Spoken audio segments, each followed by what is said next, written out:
Doing. I'm checking your review, the Amazon review. Which one? Uh, Mogo? I made a review.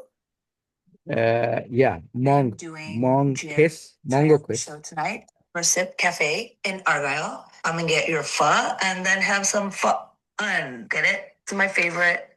It's called Mango Kiss with mango. Oh, right. Great. Yeah, I was like, I'm gonna do it. I'm gonna make content. And then it's just, oh my God, it's so hard to stay motivated. And if Yep. you don't have somebody holding you accountable, like I'm paying you this amount of money, Right, just building it. Self-discipline is very hard. right. But your material says otherwise.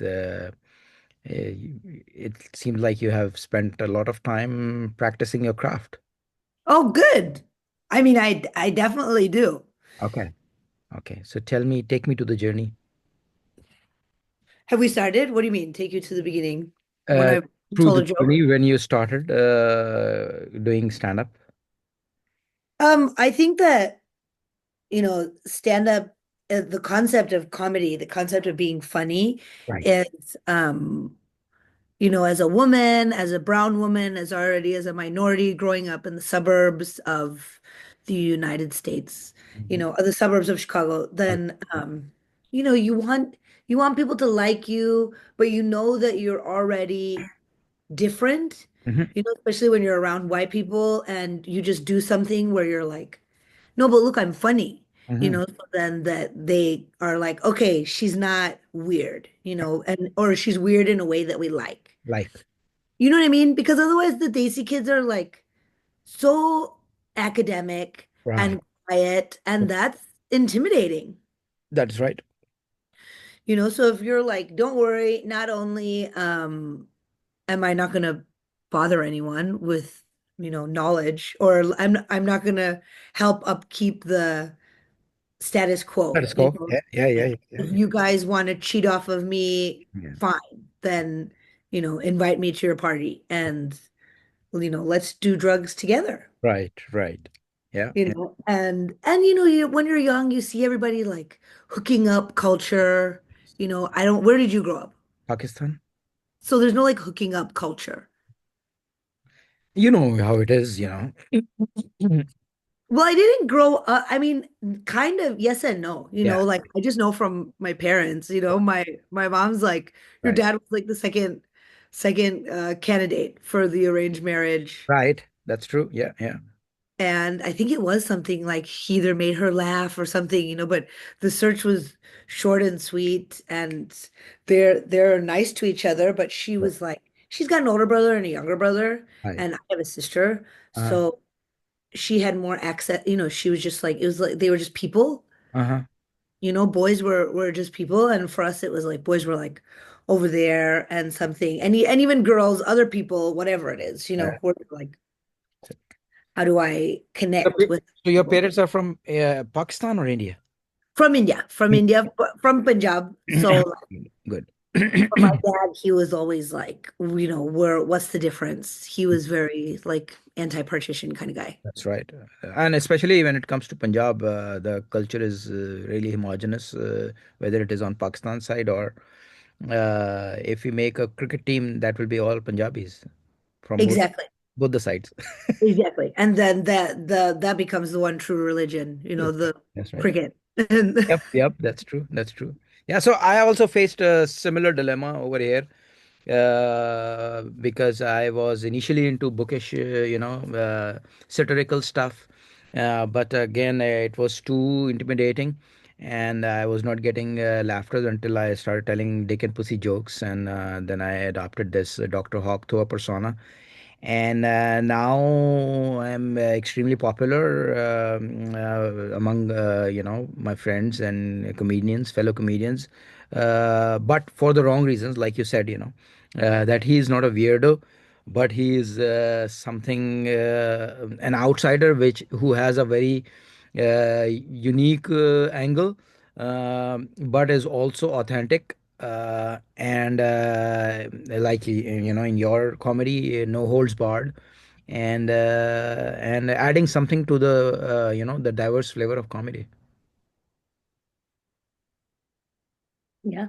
So I had the similar, an attempt towards cultural appropriation, but at the end of the spectrum, it felt that they were drawn into my BS because it was a foreigner, look to the same thing. The dichotomy in the society, the delusions, the denials. It's all comedic. It's all to laugh upon, I think. Yeah. Yeah. So, how long have you been doing comedy? So stand-up comedy I've been doing since 2016. Uh-huh. I was working as an MC, actually doing festivals in in Goa Okay. as the NRI, as the ABCD person. Yes. Whenever they see people on a stage, it's very proper, it's very kind of scripted. So just to have somebody come and be like, "What's up? How's everybody doing?" And people Right. are like, "Oh wow, okay, so she's from Chicago." Right. And so she's the Chicago one, Right. the Chicago say, so she's like very boisterous or whatever, like the American Indian one, so the NRI. Then it's funny because you're in kind of multiple worlds of stereotypes, That's right. That's and you right. almost get to pick and choose what serves you. And if people know that you're going to be on time to do a good job, then like that's honestly, that's because it's such an emotional thing being a performer, Right. and you have to be able to be professional. You have to be able to be high energy and smiling and super good, even if, you just found out that one of your Yeah. chachis is in the hospital or something, like God forbid, I don't even know why I said that. I hope all my chachis are protected, but like, But you know, that's kind of a culture for Punjabis, They are upbeat, they are loud, they are yeah. laughing. It's like regular thing for them because more than any other, I would say, ethnic group in Pakistan or India, Punjabis are the ones who rejoice comedy as part of their lifestyle because otherwise, they are. On the in other like for Sindhis or for people like my family who migrated from UP to Karachi, it's like you have to work hard and you have to be serious and you have Yeah, to yeah. behave and obedient and bullshit. But for example, Kapil Sharma is a great example. He's like larger than life persona, and for me it was Omar Sharif. I don't know if you know him. I Uh, don't know him. so he is the inspiration for actually Kapil Sharma, and he used to kind of do the same dramas like stage shows in Pakistan, and they were very famous in India. And all these Johnny Livers and Akshay Kumar. Johnny Lever, I for sure Yeah. remember being so bored Yes. in the theater watching a Bollywood movie, especially because it's like you see the hero doing like tanana, tanana, tanana, tanana, and then you see the heroine like, Yeah. and you're like, maybe she's gonna say something, and she just is Yeah. like, "Ka-chow!" And you're like, oh my God, this is so embarrassing. Like True. nobody, and it's interesting because as a woman, you're like, who likes this? Yes. And it's also the same in American stand-up comedy for years and years. It was just a man on stage with a man opener and a man host Yeah. being like, oh, the old ball and chain, I see you dragged her along. And you have all these videos of the wives and the women like, ha, ha, ha, I'm the ball and chain. Oh, that's so true. And now having the complexity of like, there are single women and there are lesbians, and bisexual women and such a diversity of Yeah. women, even where you have women shows Right. and I mean, you like you said in your bit where she was saying that I'm not supposed to say anything, and you said Happy Women's Day. yeah, oh, that was a fun riff, Yes. actually. Yes. Yes. She Yes. was like, cha cha cha, did not make any sense. Yeah. And then she goes, I'm not supposed to talk, Yeah. And you're like, well, there you go. That's actually the theme of Right. Women's Day. Can you please Right. stay silent Right. unless you have something purposeful to say? You know, Uh-huh. that's it definitely still feels like men can kind of go on stage and just be silly, and people Right. are like, oh, that was awesome, Right. and women don't have as much freedom to just be silly. There has to be more structure to Yes. it. And even like I have Daisy girlfriend that she was like growing up, we were told to laugh with our mouths closed, otherwise the Yeah. devils will go inside our That's mouth. that's right. Yeah. So Yeah. she laughs like, and Yes. Yes. Yes. Yes. she looks crazy when she's laughing. I'm like, just laugh like a normal person, you Exactly. know? Yeah. That's true. That's true. I mean, there is this for me. There is this revolution going on, especially with these podcasts and these TikToks and these, short form videos. And of course, the revolution started with Netflix's, comedy, stand-up comedy category. And then, of course, HBO was there, and now everyone is catching up. Now you can find old material of, Bill Hicks, or you name it, all over YouTube. So in that context, when I see people like for example, my friend Vishnu Waka, he is from New Jersey, very good. He was performing in Chicago. I'm not. Are you familiar with him? I love Vish. Big fan. Yes, yes, Big yes, shout yes. out. You do, yeah. Yeah, So, we had a nice hangout oh, after that's we both great. had shows at the same time, so I didn't get to Okay. see him on stage, but he headlined Yes. Zay's. He did great from what I heard. Yeah. Right, he is amazing. He's amazing. So people like him, and Namesh Patel. Oh yeah, of Yeah, course. he's amazing, and likewise, Kumail Nanjiani, and then Aziz, and so and then on the other side, Ali Wong, Ronnie Chan, Doctor, this guy from Doctor Ken, And yeah. yeah. So we have our plus and minuses, because now there is suddenly. With Amy Schumer and Sarah Silverman and Nicole Zeriger, there is sudden demand in the market for female comedians as well, because they've been, stifled for so long that, people want to hear their voices. Yeah. And so what I'm trying to say is that being a minority and being a brown person, there is a paradigm shift, and then brown includes the Latino comedians as well, and they correlate with us. Because many of the family values are reciprocating, or complementing, in many cases.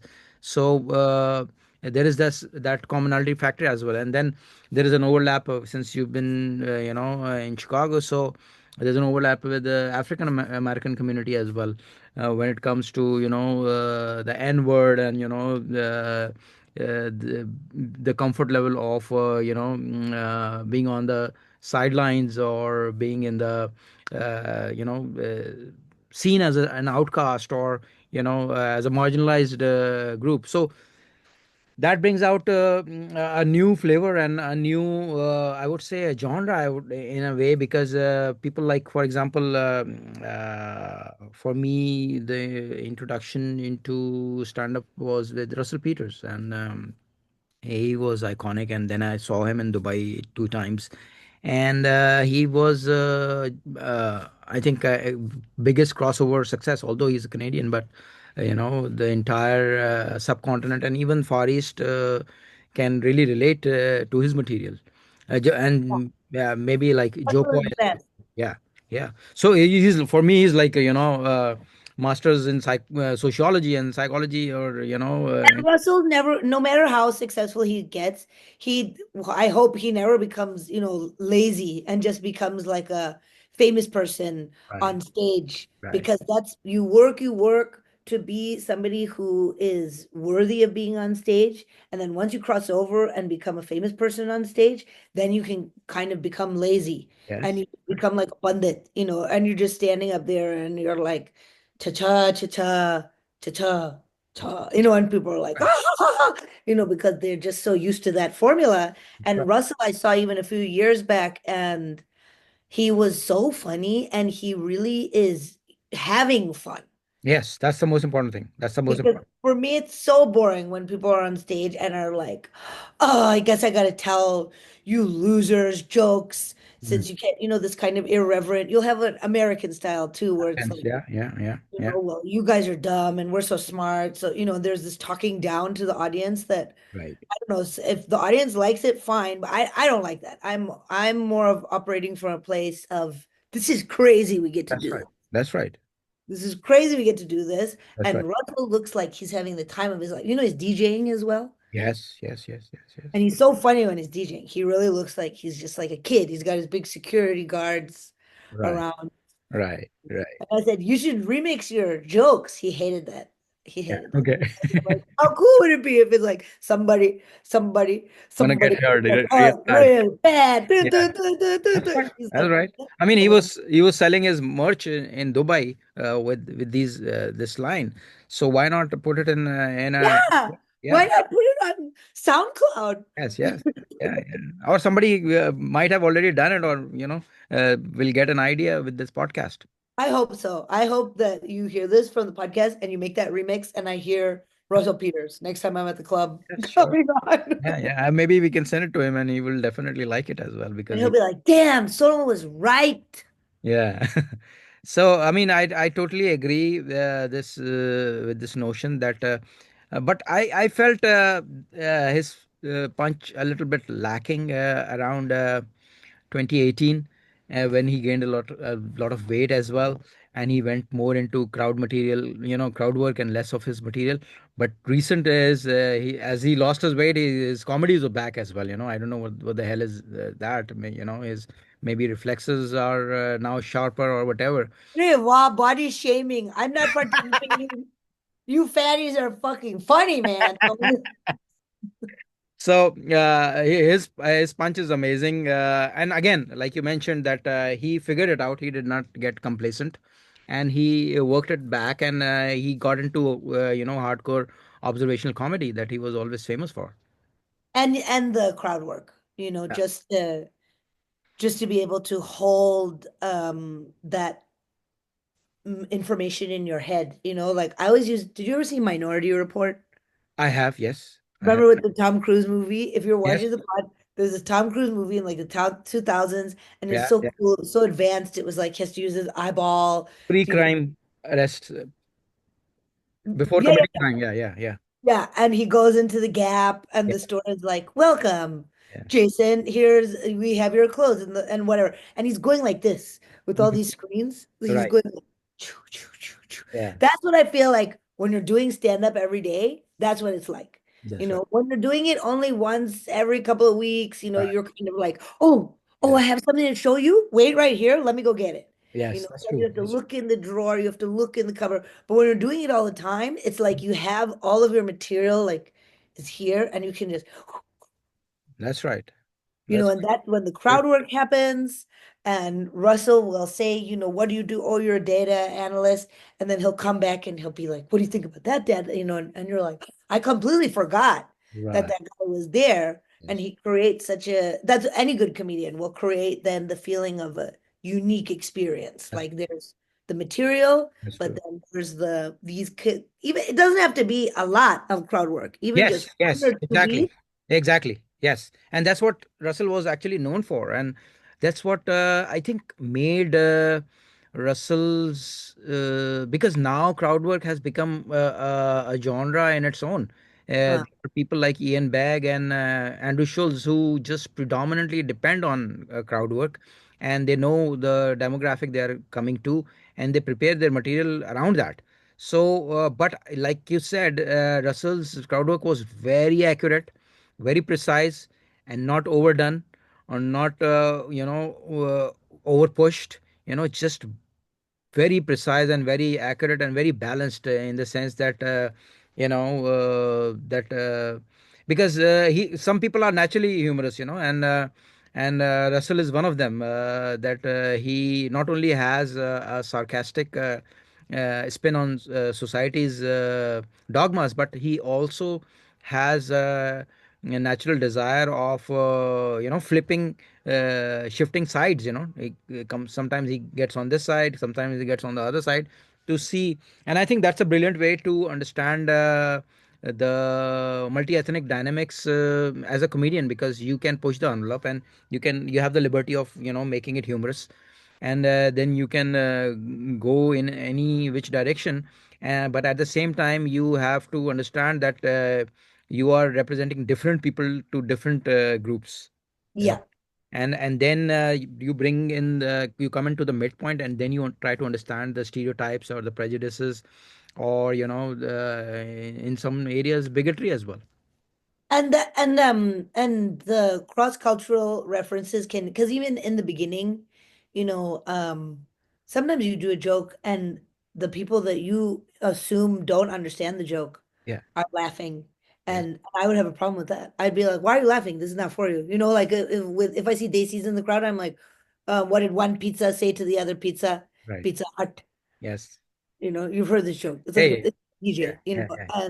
and for a poor joke, or a papaji joke. I don't know what PJ Right. actually said. I think poor Right. joke. Yeah. And so Pizza Hut, the restaurant, for those of you who are watching or listening, is a pizza chain, and in Hindi Urdu we say hut to mean Right. get out of the way. Right. So the idea of a pizza saying to another pizza move Mm. is silly, but the fact that there's this, double entendre right in front of our faces, it's kind of like, what other potential jokes are we not seeing just based on intonation? Right. And then I would always see, like, Americans, white people, non-Indians laughing.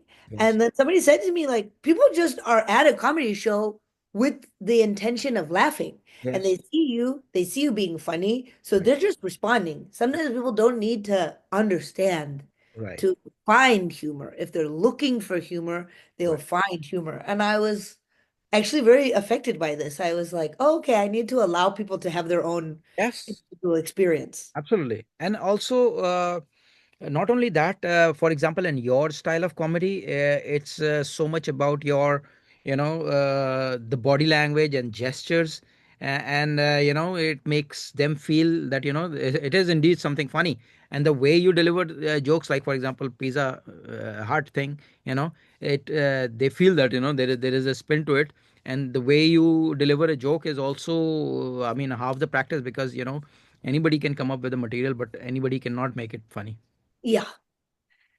Yeah, which is then the balance, right? Because you still have to do the writing. You still have to work. Yeah. You cannot rely on charisma and delivery, That's right. which I think that comics and people in general would benefit if they could be more receptive to harder truths. Mhm. Because people always say, like, I want to know, if I didn't do a good job, but that's not true.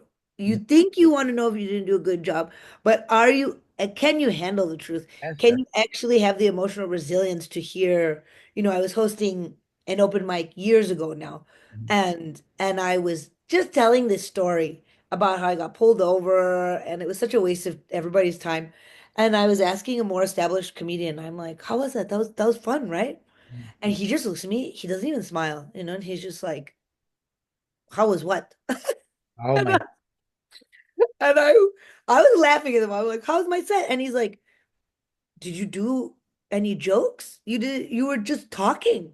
Oh, okay. Yeah, And yeah. I was like, Oh. hey, but one, like, oh my God. But at Right. the same time, I was so grateful.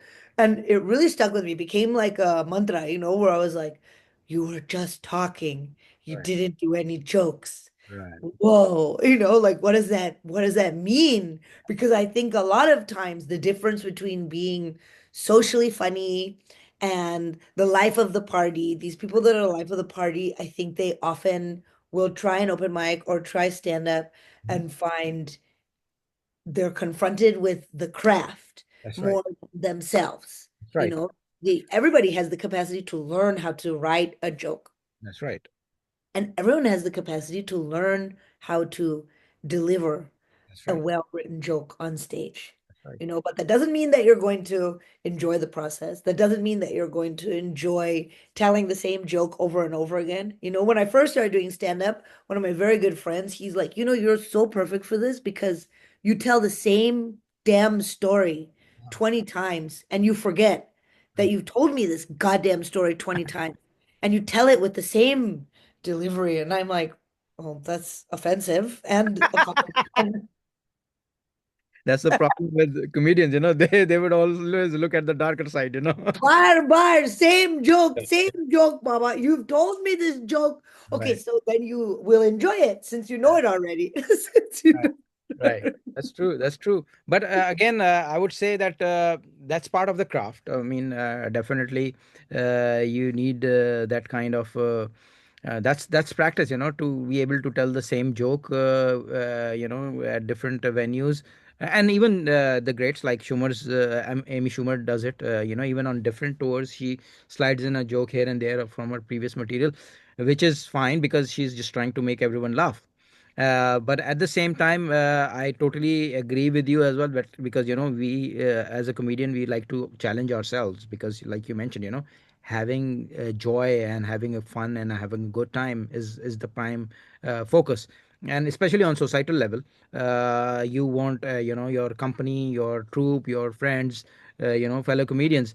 Like for example, a similar situation happened with me as well, where there was a feedback session during an open mic, and I came and it was in Secret Pour in Brooklyn, and I came and I told the feedback ladies that you are not going to like my set, so I'm just telling you in advance.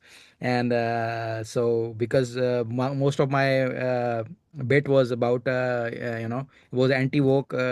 Non-politically correct, and targeting Harris and the Democratic Party of for the reasons, because I told them that I am a liptard myself, but for the right reasons.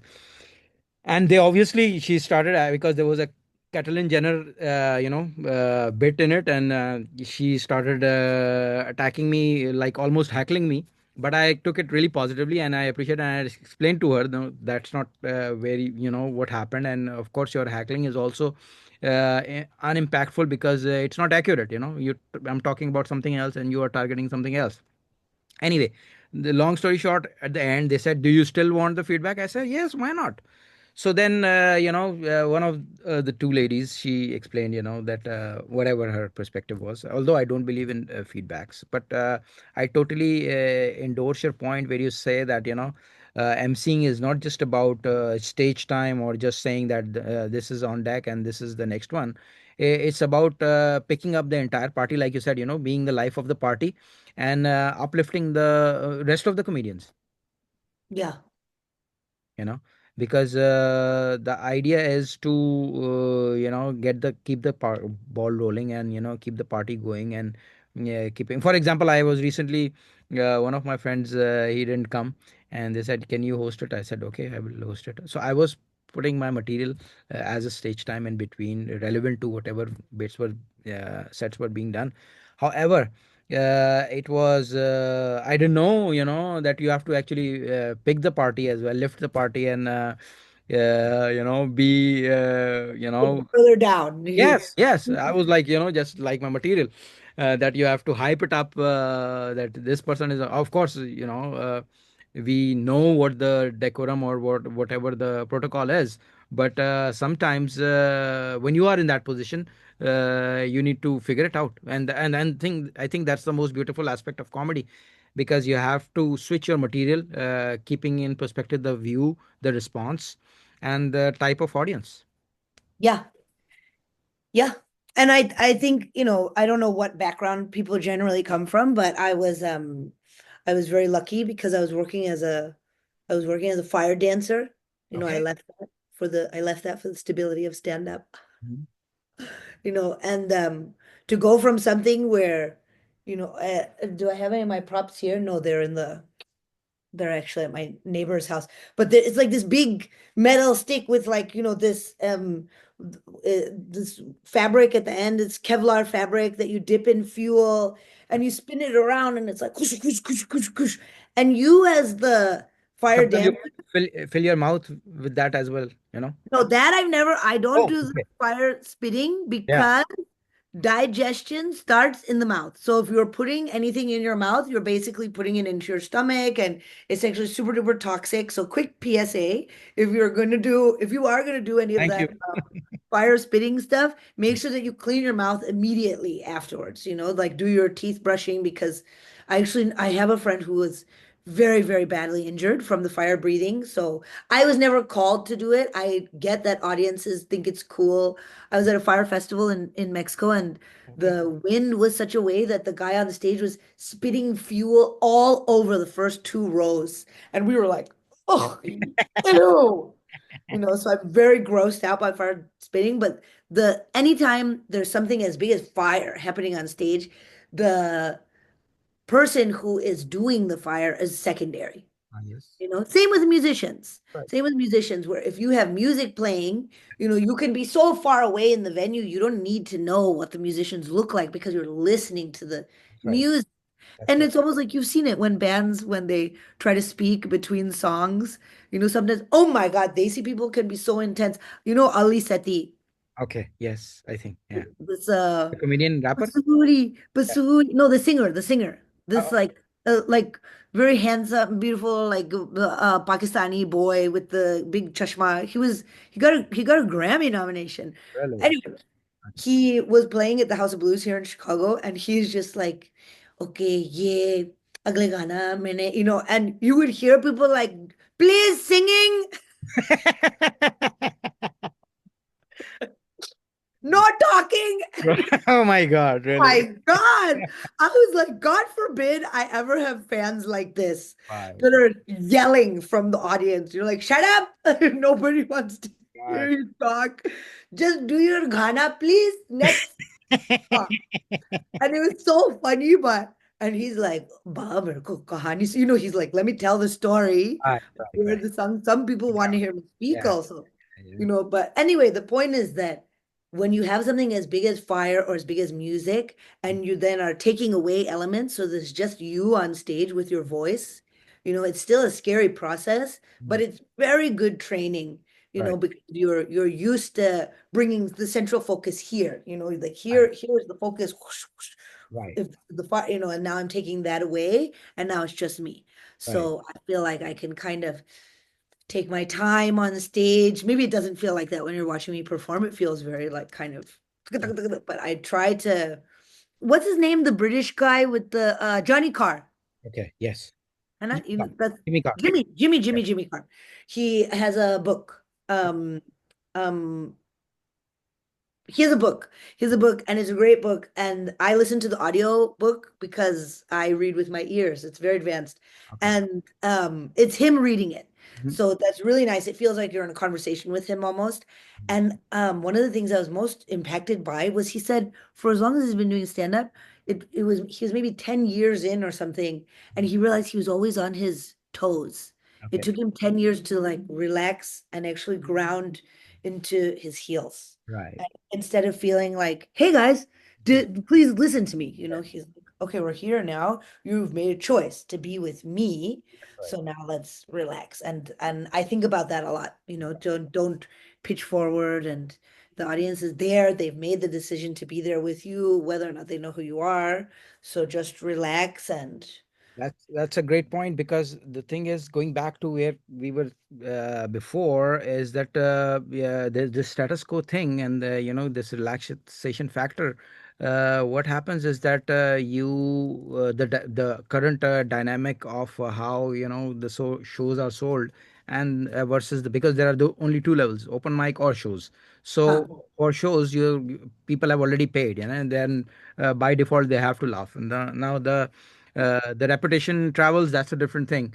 But on open mic level, some comedians are extremely funny. And but at the same time, at the higher circuit, people get complacent. But the thing is, like in word of mouth, because actually it is literally word of mouth, and in comedy, reputation travels. And but back, coming jumping back to what you just said, for example, I do music as well, and I don't talk at all. I even don't sometimes tell the name of the song. I just start playing, and people just go in the groove, and then I say thank you. I don't tell my social media, no, not my name, nothing at all, because people are looking for something like that. However, there are times when I, for example, people are receptive, then I go into my tirades, about how the British ruled India for so long and blah, blah, blah. And there was this Australian guy, and me and him, and, we were bashing British. And he had a friend, which he later told me that was British. So, but I told her, you are the worst one who's suffering them all, this royal family for centuries and centuries. So my sympathies are with you. So what I'm saying is that I go into and for example, John Mayer as well. Initially he used to go into this between the songs. He used to go into comedies, skits and bits.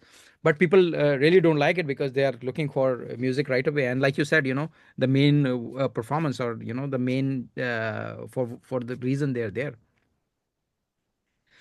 So we have a few minutes left. Would you like to wrap up? Would you like to tell me what your plans are? Are you doing some movies, or are you doing some, what are your plans? My I'm planning on building more and touring more. I'm going to be in, when is this releasing? This is going to be releasing in 5 minutes. Oh, you're going to post it immediately. Yes. Oh wow. Okay, cool. Then I'll be in Seattle on May 4th. I'll have some and May 5th and May 4th I'm hosting this Tasveer Gala, and May 5th I have a show. And LA, I'll be in LA at the end of May. I just did a indie film in LA at the in March, I Okay. think. And I'll be back there. It's one thing booking the gigs, then it's another thing selling the gigs, That's right. That's the and business aspect. Yeah. Yeah. getting people to the gigs and building yourself as a performer. And then you're like, okay, I'm here. And we had a lot of cute comics in town in Chicago this past weekend. And one of them has so many followers, but if it doesn't translate to people buying tickets to see you in person, then ultimately you're still Nice. looking for spots on whoever wants to put you up. And I think it's people are scared about what's happening in the country, but it's still nothing compared to historically what's happened And this is worldwide. the best. This is the best time for escapism. People want The more. best time for skepticism. It's a great time for Republican Yeah. comedians. My Yeah. God, those guys are having the time of their lives. They're just R word this, N word that, Yes. the Jews, the Arabs, Right. na na na na Exactly. na, Right. Right. Right. and you're like, man, maybe I should go over there. But no, it's our side. I don't want to say sides even, Right. I hate the idea of these sides, but just the politically, the ones who are being more incorrect Yeah. are seeming to have more fun. And then we have to be protective of the ones that want to be correct and in alignment with truth, but are suffering and still need to laugh, and so the plan is to just continue doing it, and to get better and better every time, and so that I can adapt myself to any stage and any situation, and take care of my health, take Yes. care of my health, because ultimately, I think that's I don't know if that's like a very Desi nightmare, but it's a nightmare in general to just put the tour together, and then, God forbid I have some, Comedy is really physical. It's like music. You have to be strong, inside, yeah. and because our hardware is our brain, basically. So it's all about timing, reflexes, memory. So this is very, fitness oriented. Yeah. And I started doing stand-up because I was in a motorcycle accident in Oh, wow. actually. Wow. I was And I speaking to Oh, another friend yesterday. He told me the same thing that yeah, he came in. we need some sort of like really traumatic event to be like, okay, I've really been through it, so open mic can't be that bad, Right. you know? Okay, Sonal, I think we'll cut off anytime, any Okay, moment. So Atif. thank you so Well, much. It was nice having you. And I think we should have one more together with Vishnu Waka sometime. absolutely. And I'll let you Yeah? guys know when I'm in New York. We'll do some Yes. shows together. Great, Sure. fantastic. All right. Thank you for Thank you so having me. much again. Thank you. Bye. Thank Good you. office. Hafiz. Ram Ram. Ram, ram.